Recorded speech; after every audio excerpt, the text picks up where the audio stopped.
سلام و آداب، امید ہے آپ سب خیریت سے ہوں گے۔ آج ہم پاکستان کے ایک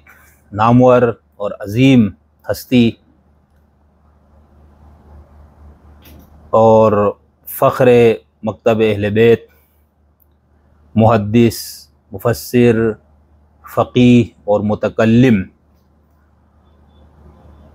میری مراد آیت اللہ العظمی علامہ محمد حسین نجفی صاحب مرحوم پر مختصر گفتگو کریں گے۔ آج سے 4 یا 5 دن پہلے ہم نے ایک ویلاگ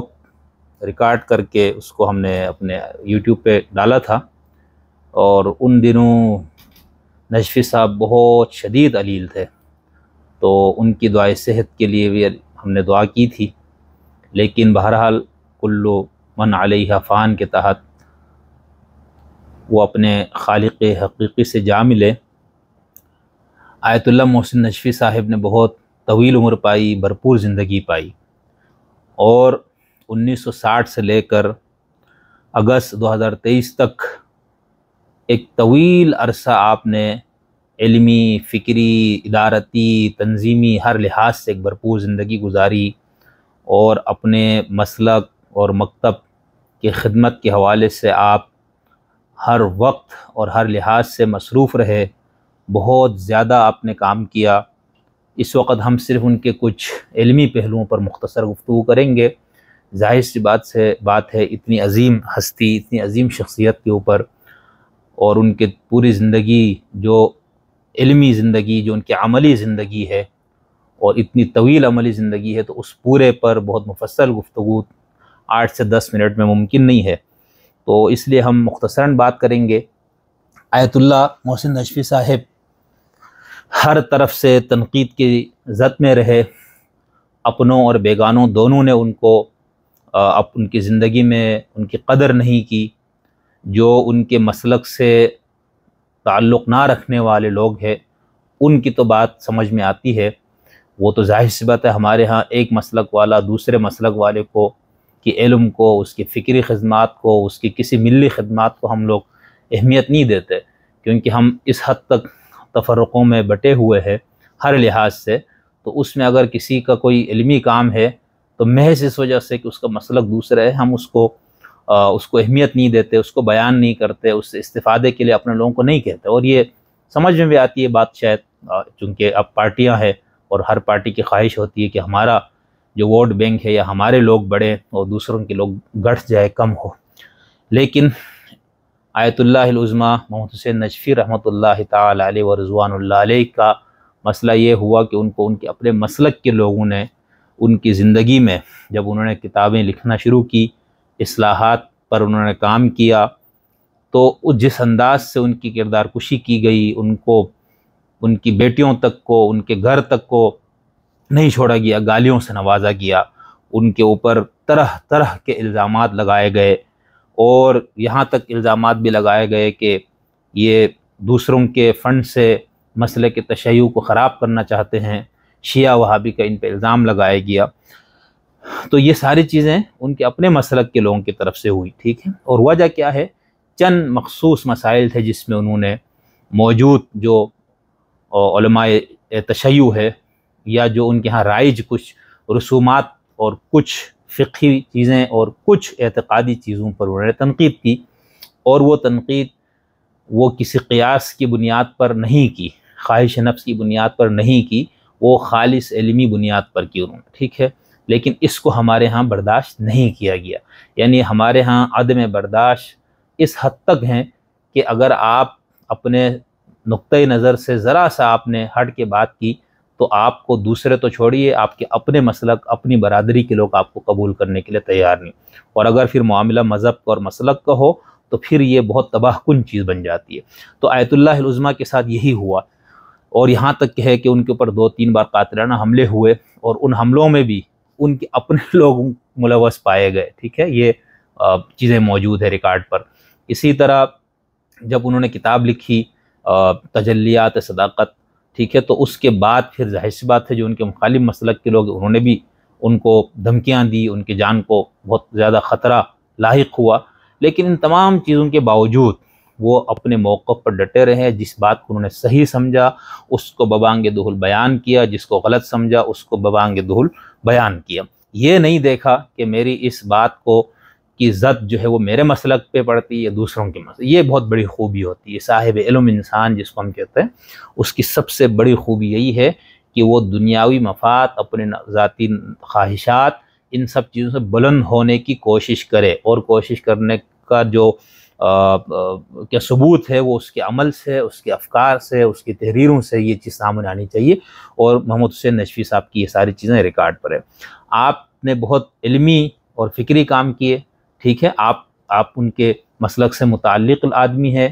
ان سے تعلق رکھتے ہیں یا نہیں، اس سے قطع نظر اگر آپ ان کی خدمات کو دیکھیں، انہوں نے مذہب کے حوالے سے جو کہا، ظاہر سی بات ہے وہ ایک مذہبی آدمی تھے، تو انہوں نے اس حوالے سے کام کیا، تو آپ ان کے دیکھیں کہ کتنے اہم چیزیں انہوں نے لکھی، کتنا اہم کام کیا۔ کیونکہ ہم لوگ خطیب پرست معاشرہ ہے،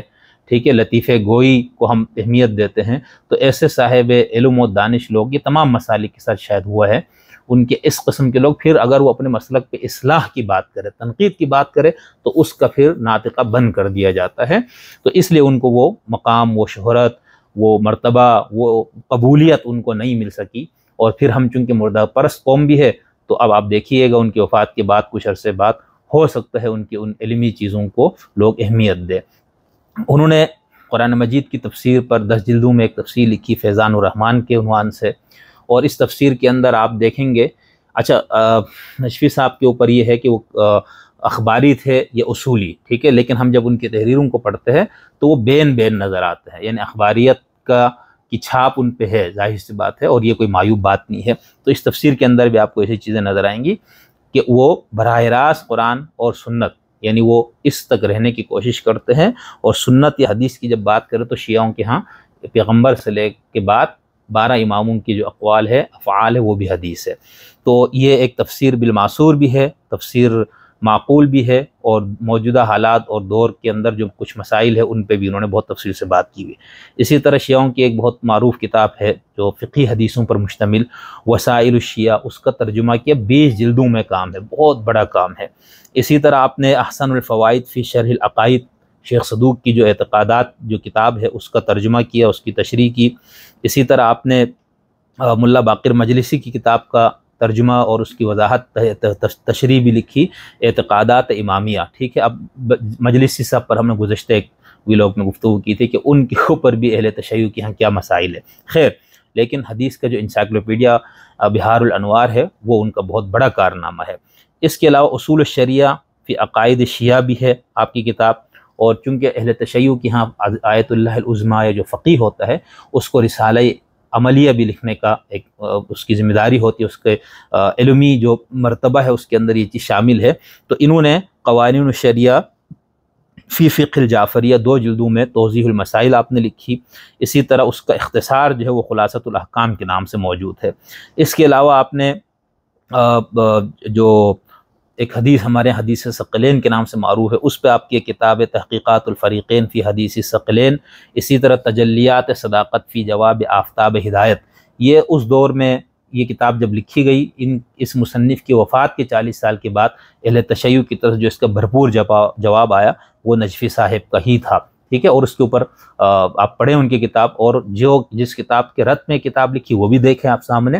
اور پھر نجفی صاحب کی کتاب کے رت میں ایک اور کتاب بھی آئی سنیوں کی طرف سے، تو وہ بھی اگر آپ کی نظر سے گزرے تو آپ کو نظر آئے گا کہ یہ صاحبان علم تھے، ٹھیک ہے۔ آپ اگر لبرل، سیکولر، مولید یا اس قسم کے لوگ ہیں تو پھر آپ کو لگے گا یہ سب بکواس ہے، لیکن یہاں پر ہم مذہب کے تناظر میں بات کر رہے ہیں۔ اسی طرح آپ نے تنزیہ الامامیہ فی جواب مذہب شیعہ کتاب لکھی، ٹھیک ہے۔ اسی طرح آپ نے خط نبوت پہ آپ کی کتاب ہے اصلاح المجالس والمحافل اور اصلاح الرسوم الظاہرہ، یہ وہ کتابیں تھی خاص طور پر، اور عقیدے والی کتاب جس نے اہل تشیع کے اندر ایک بہت بے چینی پیدا کر دی، کیونکہ آپ نے بہت سی ایسی چیزوں پر تنقید کی تھی جو اہل تشیع کی ہم مسلمہ سمجھی جاتی تھی، خاص طور پر ہمارے بر صغیر کی سطح تک۔ اور جو آپ کے چند متنازعہ افکار جس کو بہت زیادہ اچھالا گیا، اس میں سے ایک جو ہے وہ شہادت ثالثہ کا تھا، یعنی اذان اور تشہد میں جو شہادت ثالثہ ہے اشہد ان علی ولی اللہ، اس کے بارے میں آپ کا یہ نقطہ نظر تھا، یہ چیز بعد میں داخل کی گئی ہے، پیغمبر سے اور ائمہ معصومین سے یہ چیز منقول نہیں ہے، تو یہ ایک علمی موقف تھا آپ کا، ٹھیک ہے۔ اس کے لیے انہوں نے دلائل دیے. تو اس کی بنیاد پہ جو ان کے ساتھ جو کچھ ہوا اور جو گالیاں دی گئی میں آپ کو بیان نہیں کر سکتا. آخر میں آپ کو ایک پوسٹ پڑھ کے سناؤں گا، وہ بھی دل پہ پتھر رکھ کے، کہ یہ جو پوسٹ لکھی وہ ان کے اپنے مسلک کے کسی شخص نے لکھی اور ایک بہت بڑے گروپ پہ اس کو شیئر کیا گیا اور وہاں پر لوگوں واہ واہ کر کے اس کو قبول کیا. تو وہ میں آپ کو پڑھ کے سناؤں گا. اسی طرح ولایت تکوینی سے متعلق آپ کا موقف الگ تھا، اور اہل تشیع میں اور بھی اس قسم کے علماء عراق اور نجف اور اپنا قم اور لبنان وغیرہ کے اہل علم ہے جو اس نقطۂ نظر کے قائل ہے. اسی طرح آپ نے یہ جو ولایت تکوینی یعنی اہل تشیع کے ہاں ائمہ کی جو اختیارات ہیں اس کے حوالے سے ایک تکوینی ولایت ہے اور تشریعی ولایت، تو ولایت تکوینی پر آپ کو وہ تھا. اسی طرح آپ کے ہاں آپ نے بہت زیادہ بدعات کے اوپر بات کی، شرک کے بات کی، تو اس وجہ سے ہمارے ہاں ان پہ لیبل لگ گیا کہ شیعہ وہابی، کیونکہ ہمارے ہاں وہابیوں سے متعلق یہ بات مشہور ہے جس کو ہم اہل حدیث اور سلفی کہتے ہیں، وہ اپنے آپ کو محمدی بھی کہتے ہیں. تو ان کے بارے میں مشہور ہے کہ یہ ان کا ایک جو مخصوص توحید کا تصور ہے اور مخصوص بدعت کا تصور ہے، اس کی روح سے یہ سب کو مشرک ڈکلیئر کر دیتے ہیں اور اپنے علاوہ سب کو بدعتی کہتے ہیں. تو اب بدعت کا لفظ اگر کوئی شیعہ کوئی بریلوی عالم زیادہ لفظ بدعت استعمال کرے تو اس پہ ہمارے ہاں یہ گمان شروع ہو جاتے ہیں کہ یہ وہابی ہے یا وہابی نما ہے. آپ اپنے ان کچھ متنازع افکار اور نظریات کی وجہ سے بہت زیادہ آپ کو مسائل اور مشکلات کا سامنا کرنا پڑا، جس میں سے میں نے آپ کو ایک دو چیزوں کی طرف میں نے اشارتاً آپ کو بتایا کہ کس طرح سے. اچھا، جب تک وہ حیات تھے تو ٹھیک ہے آپ ان پہ تنقید کریں، علمی تنقید، لیکن بدزبانی، گالم گلوچ، لعنت اور بے شمار لعنت، کروڑہا لعنت کے الفاظ، فیملی تک جا کر گالیاں دینا اور اس طرح، یہ تو انتہائی جاہلانہ اور غیر علمی رویہ، مطلب ایسے لوگوں کو تو قابل ذکر بھی نہیں سمجھنا چاہیے. تو جو ہمارے آیت اللہ العظمیٰ محمد حسین نجفی صاحب تھے، ان کے اوپر جن مسائل کی وجہ سے ان کے لوگ مخالف ہوئے، ان میں سے میں نے آپ کو مختصراً اس کی طرف اشارہ کیا. اہل سنت کا ان کے مخالف ہونا بنتا ہے، لیکن وہاں سے ہم نے اس نوع کی غلاظت بری زبان ہم نے نہیں دیکھی. ٹھیک ہے، مناظرانہ جو کتابیں لکھی گئی دونوں طرف سے، نجفی صاحب کی طرف سے اور دوسری طرف سے، تو مناظرے کا اپنے ایک اسلوب ہوتے، تو اس میں مناظرانہ رنگ تو آپ کو ظاہر سی بات ہے نظر آئے گا، لیکن اس کے ساتھ ساتھ وہ فقیہ بھی تھے، ایک مجتہد بھی تھے، وہ صرف مناظرہ باز مولوی نہیں تھے، وہ صرف خطیب نہیں تھے. ٹھیک ہے. اسی طرح جو امام حسین اور واقعہ کربلا پر جو ان کی اس کتاب سعادت الدارین آپ دیکھیں، اس میں انہوں نے بہت ساری ایسی چیزوں پر تنقید کی جو محراب اور ممبر سے بیان کی جاتی ہے. تو بھائی یہ اچھا، جو بندہ ان کی ان چیزوں کو لے کر گالم گلوچ سے کام لے رہا ہے، اس کی اپنی علمی حیثیت کچھ بھی نہیں ہے. علمی حیثیت کا اندازہ آپ اس کی تقریر سے لگا لیں، جو یہ بات کرنے والے لوگ ہیں ان کی کوئی تحریر ہے تو آپ اس کو دیکھ لیں، مطلب آپ کو خود نظر آئے گا نا. ایک فقیہ یعنی جو سمجھ لے 1960 سے لے کر فارغ ہو کے نجف سے آنے کے بعد 2023 تک جنہوں نے علمی فکری کام کیا ہو، اس شخص کو گالی دینے کے لیے ایک ایسا شخص کھڑا ہے ان کے اوپر بات کرنے کے لیے. تنقید ہر کوئی کر سکتا ہے، لیکن کسی بنیاد پہ، علم کی بنیاد پہ. اور جب آپ علم کی بنیاد پہ تنقید کرتے ہیں تو آپ بدزبانی نہیں کرتے، گالی نہیں دیتے، کردار کشی نہیں کرتے، ذاتیات پہ آپ نہیں جاتے. اچھا، اب زندگی میں تو ٹھیک ہے، اب وفات کے بعد یعنی آپ یہ دیکھیں جب بے روح مذہبیت جس کو کہا جاتا ہے، اور غالباً احمد جاوید صاحب نے اس پہ بات کی، اور یہ بہت اہم بات ہے کہ جب آپ مذہبی ہیں اور بے روح مذہبیت کے علمبردار ہے تو آپ سے زیادہ شقی القلب، آپ سے زیادہ بے رحم، آپ سے زیادہ بے ضمیر کوئی انسان نہیں ہو سکتا. کیوں؟ اس کی وجہ یہ ہے کہ آپ اس کام کو ثواب سمجھ کے کرتے ہیں. تو اس کو ہم بے روح مذہبیت، یعنی آپ ایک مخصوص مسلک، اس مسلک کے مخصوص گروہ سے آپ کا تعلق ہے اور آپ نے چند چیزوں کو مذہب سمجھا ہوا ہے. اگر کسی شخص ان چند چیزوں میں سے کسی سے اختلاف کا بھی مظاہرہ کیا، اس نے جرأت کی، تو آپ جو اس کے ساتھ حشر کرتے ہیں، یہ بے روح مذہبیت کی ایک بدترین جو مثال ہے وہ ہے. یہاں پر میں ایک پوسٹ پڑھ کے سناتا ہوں، ایک تحریر ہے جب آیت اللہ العظمیٰ کا انتقال ہو، اس سے کچھ ہی لمحوں بعد ایک شخص نے یہ بات لکھی اور لوگوں نے اس میں موجود بے شبہ لوگوں نے اس کی بہت تعریف اور توصیف کی. اس بندے نے یہ لکھا کہ قوم شیعہ میں تقسیم کا موجب، قوم و ملت نے فساد اور حدیث شیعہ کا دشمن، وحدت شیعہ کا دشمن، رئیس المقصرین والمنافقین. دیکھیں آپ ایک آیت اللہ العظمیٰ کے بارے میں، ایک صاحب علم کے بارے میں، سرگودا کا مصری ڈھکو ملعون. اچھا، یہ ڈھکو جو ہے نا وہ بطور ایک ان کے اوپر ڈھکو، یہ تو ڈھکو کو ماننے والا، یعنی اس طرح سے ان کی ایک تذلیل کے طور پر اس کو استعمال کیا جاتا تھا. تو ڈھکو ملعون آج اپنے انجام کو پہنچ گیا. آج قوم میں فتنہ و فساد کا بانی اور نجس ترین فسادی انسان کے وجود دے ناپاک سے الحمدللہ قوم کو خلاصی ملی، جس نے ساری زندگی اہل بیت علیہ السلام کی شان میں گستاخی کرنے میں کوئی کسر باقی نہیں رکھی تھی۔ ہزارہا صفحات میں سے میں نے آپ سے کہا کہ 2-4 چیزیں وہ ہے جس کے اوپر خود اور بھی شیعہ علماء فقہا ہے جنہوں نے وہ باتوں کو کی ہوئی شہادت ثالثہ کی آپ مثال لے لیں، یا اس کے علاوہ آپ جو میں نے آپ کو دوسری مثال دی، ٹھیک ہے، کیا کہنا چاہیے، جس کو بدعت کے اندر شامل کیا گیا، یا ولایت تکوینی کی میں نے آپ کو مثال دی، تو یہ محض وہ نہیں تھے، اور بھی لوگ تھے، لیکن بہرحال جنہوں نے یہ گالیاں دی وہ اوروں کو بھی یہی گالی دیں گے۔ میں کہنا یہ چاہ رہا ہوں کہ یہ ایک علمی ان کا موقف تھا، ایک دلیل کی بنیاد پہ موقف تھا، لیکن اس کو انہوں نے کیا بنا دیا، ان کے ہزارہا صفحات جو اہل بیت کے دفاع پر ہے، جو ائمہ معصومین کی سیرت پر ہے، ان کے اقوال کی تفسیر و توضیح پر ہے، امامیہ کی عقائد کی علمی، منطقی اور کلامی ہر لحاظ سے جو انہوں نے تعبیر اور تشریح پیش کی، ٹھیک ہے، ان سب کو آپ نے دریا برد کر دیا ان 3 یا 4 نکات کی بنیاد پر۔ یہ بے روح مذہبیت کی ایک سب سے بڑی نشانی ہے۔ تو اس شخص کی زبان اور لہجہ دیکھیں کہ اس وجود سے ناپاک کیا، قوم کو خلاصی ملی، کس بندے سے؟ جس نے ساری زندگی اہل بیت علیہ السلام کی شان میں گستاخی کرنے میں کوئی کسر باقی نہیں رکھی تھی۔ آج وہ اپنے بزرگوں کے پاس اصلی مقام پر پہنچ گیا، اور یہ آپ کو معلوم ہے کہ اپنے بزرگوں کا اشارہ کس طرف ہے۔ خدا اسے دشمنان اہل بیت کے ساتھ اعلیٰ مقام عطا فرمائے۔ اللہ اکبر۔ اب دیکھیں اس نہج پہ، اس سطح پہ گر کے انسان، اور یہ ایک شخص نہیں، کئی لوگ ہیں جن کی یہ تحریریں ہیں، میں یہ سب چیزیں یہاں بیان کرنے کا روادار نہیں ہوں، یہ بھی میں نے بہت مشکل سے دل پہ جبر کر کے یہ الفاظ میں نے نقل کیے ہیں تاکہ آپ کو یہ اندازہ ہو کہ کس طرح سے۔ پھر آخر میں کیا لکھا ہے اس بندے نے؟ مر گیا مردود نہ فاتحہ نہ درود، لاکھوں کروڑوں بار دشمن بر دشمن اہل بیت، لاکھوں کروڑوں بار بر دشمن اہل بیت، ڈکو مسلی اینڈ کمپنی لعنت بے شمار۔ دیکھ لیجئے کیوں، وہ میں نے آپ کو بتایا، چند 2-4 مسائل تھے، ٹھیک ہے۔ اچھا، علامہ صاحب کا اپنا جو مسئلہ تھا، آیت اللہ العظمیٰ کا اپنا جو مسئلہ تھا، ہمارے ممدوح اور مرحوم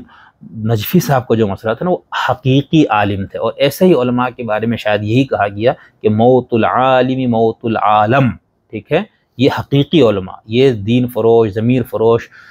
مذہبی ملاؤں کی بات نہیں ہو رہی، ٹھیک ہے، اور یہ کسی بھی علم کے شعبے میں ہو سکتا ہے۔ تو یہ جو شخص تھے نجفی صاحب، ان کا جو مسئلہ تھا، یہ حقیقی عالم تھے، اور یہ اپنی زندگی انہوں نے خدا اور تعلیمات اہل بیت اور رسول کی تعلیمات کے مطابق بسر کرنے کی کوشش کی۔ تو ان کا جو مزاج تھا، ان کی جو تصویر تھی، وہ اقبال کے شعر میں بیان ہے، کہتا ہوں وہی بات سمجھتا ہوں جسے حق، کہتا ہوں وہی بات سمجھتا ہوں جسے حق، نے آبلہ مسجد ہوں نہ تہذیب کا فرزن۔ یہ ہمارے نجفی صاحب کا قصور تھا۔ اس قصور کی وجہ سے، اس جرم کی وجہ سے ہوا کیا؟ واہ، یہ اقبال کے شعر کی مجسم تصویر اس وقت آپ نے دیکھنی ہے تو نجفی صاحب کو، اپنے بھی خفا مجھ سے ہیں بیگانے بھی ناخوش، میں زہر ہلاہل کو کبھی کہہ نہ سکا قند۔ یہ ہے مسئلہ، اور یہ صرف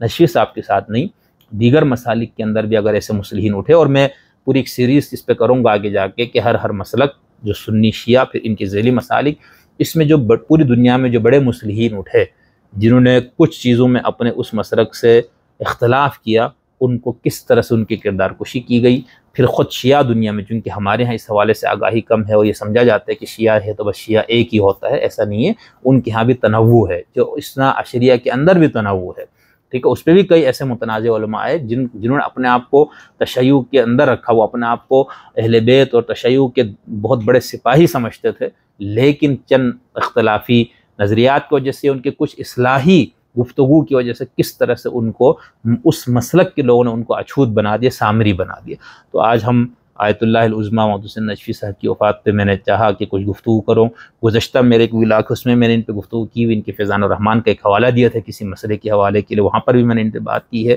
اور آگے جن شخصیات پر گفتگو کرنے کا پروگرام ہے ان میں آیت اللہ العظمیٰ محمد حسین نجفی صاحب بھی تھے۔ ہم آخر میں ان کے لیے فاتحہ پڑھے اور ان کی مغفرت کے لیے دعا کرے، بشری لغزشوں سے خدا درگزر فرمائے، اور خدا تعالیٰ انہیں جوار معصومین نے اعلیٰ مقام عطا فرمائے۔ بہت شکریہ۔